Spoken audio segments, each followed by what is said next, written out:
Well, now, Mr. Stephen King, got your new book. Over 1,000 pages in your brand new big book. Don't you think it's kind of big? Maybe too big. Do you think that I have time to read a big book? Your books always scare me, everyone. But I'm thinking the thing I fear the most about this one. Will I ever finish? Holy crap, that's big. Wow!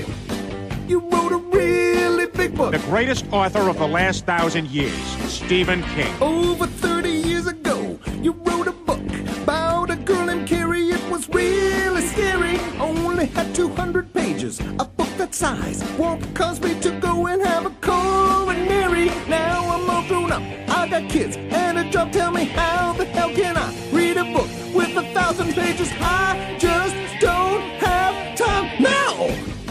You wrote a really big book. I mean a really big book.